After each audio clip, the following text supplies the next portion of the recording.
Hey everyone, I hope you've had a blessed day today. I'm doing a little different environment for our taping tonight.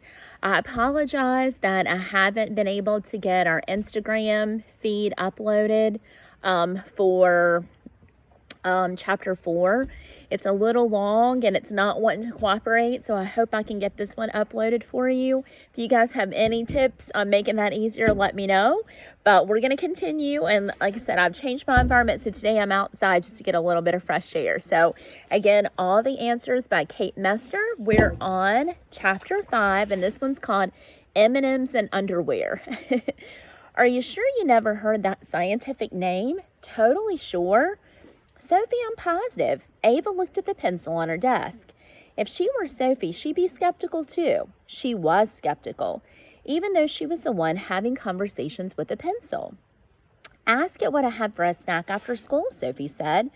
Ava asked. The pencil answered, and she repeated its response. M&Ms. Then Ava added, but anybody who knows you would guess that. Sophie considered M&Ms to be a major food group.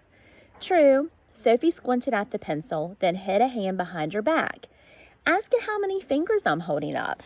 Ava wrote, how many fingers is Sophie holding up? 4. The voice sounded bored. It said 4. Try again. Sophie hid her hand 3 more times. 2 fingers, 1 finger, no fingers. The pencil got it right every time. Sophie's eyes were huge. Do you know what this means? She paced back and forth across the light green carpet in Ava's room. You'll never have to study for another test. Yeah, but a gnawing feeling grew in Ava's stomach. If the voice she'd heard during her math exam wasn't the little voice in her own mind, reminding her of what she already knew, if it was really this pencil talking and had nothing to do with what she had studied, then that's cheating, isn't it? There's no rule about writing questions with your magic pencil, so why not? It seems wrong. Ava already felt squirmy, knowing she hadn't really remembered those formulas for circles and triangles. Okay, fine, but there's so much stuff we can ask it. Sophie stopped pacing and looked at the pencil in Ava's hand. Do you think it'll work for other people or just you? No clue. Ava didn't see how the pencil could be answering questions in the first place. But magic stuff usually has rules, at least in books. Sophie put a finger to her pursed lips and looked at the ceiling. It could be like a genie, and in that case, it'll probably only work for you. You're the one who found it. You think there's a genie in my pencil? It hadn't occurred to Ava that somebody might be trapped in there. She put the pencil down. It's hard to say. Can I try writing a question with it? Sophie asked. Okay. Ava moved aside so Sophie could write at the desk. What are you going to write? I don't know yet. Sophie's eyes darted around the room. There are so many things I could ask it. She turned and started writing. Then she put the pencil down and looked up at the ceiling. It doesn't work for me, Sophie said after a few seconds. She looked disappointed. What'd you ask it? Sophie sighed and held up the legal pad so Ava could read it. Who is the first boy I'm going to kiss? Will you try? Sophie got up from the desk and motioned Ava to sit down. I don't want to know that. Ava made a face. I don't even want to think about that. Not you, Sophie sounded exasperated. Me. Ask it who I'm going to kiss, please. She picked up the pencil and twirled it in Ava's direction. Oh, okay. Ava took it, sat down, and wrote. Who was the first boy that Sophie Chatvick is going to kiss? What did it say? Sophie was practically climbing onto the desk. Nothing. Huh? Do you think it only works if the question is about you? Ava looked at the pencil. I don't think so. It told me how many fingers you were hiding. Well, that stinks. Sophie crossed her arms, then got a worried look on her face. Ask it something else, okay? Make sure it's not broken. Like what? Something easy, like a math formula. Math formulas are not easy, but Ava wrote, what is the formula for the circumference of a circle? The voice said, 2 pi r, just as loud and clear as ever. Well, it still works. Well, why wouldn't it tell you who I'm going to kiss? Sophie glared at the pencil. Ask it why it won't answer my question. It probably won't answer that either. But Ava wrote, why wouldn't you answer the question about the first boy Sophie is going to kiss? Because that is not a fact, the voice said. It sounded cranky. People have free will. Ava carefully put the pencil down. She was a little worried that it was getting tired and maybe mad at them. And who knew what an angry pencil genie might do? Did it answer? Sophie moved Ruffles the owl aside and flopped down on Ava's tie-dyed blue and green bedspread. Yeah, it said who you're going to kiss first isn't a fact and that people have free will. Oh, that must be one of its rules. Sophie sat with her mouth scrunched up for a few seconds and then nodded. I guess that makes sense, but it would have been cool if it told future stuff. We could have gotten lottery numbers for next week. That felt like cheating to Ava too, but she didn't think so. Hey, Sophie bounced up from the bed. That means it might still work for me. Can I try again? Go ahead. Ava traded places with Sophie. Then she remembered the pencil's grumpy tone.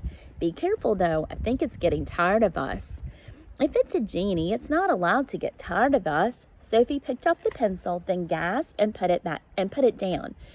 But wait, what if it is a genie? And it'll only do a certain number of questions, like 3 wishes or something. Ava thought about that. It's okay, you can try it. Even if there weren't many questions left, she'd want Sophie to have a turn. What are you going to ask? Sophie frowned for a second and then laughed out loud and reached for the pencil. I'm going to ask it what color underwear Mr. Farkley was wearing today. Sophie, no!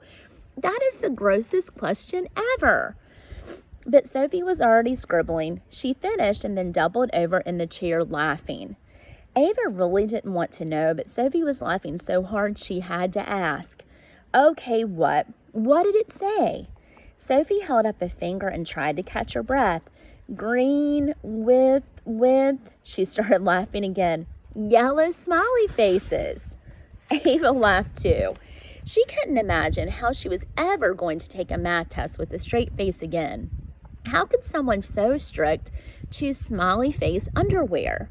Ava, you girls okay in there? A voice called from the hall.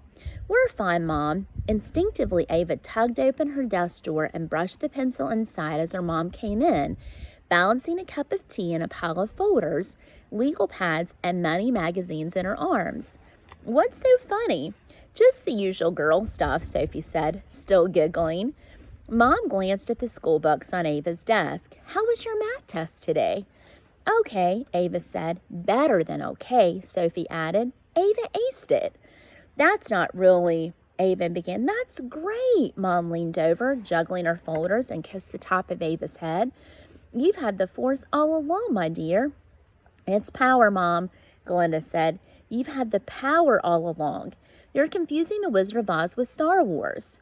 Ava rolled her eyes. She and her mom had this thing where they quoted books they'd read together, trying to work the characters' saying into real life, only Mom always messed up the quotes.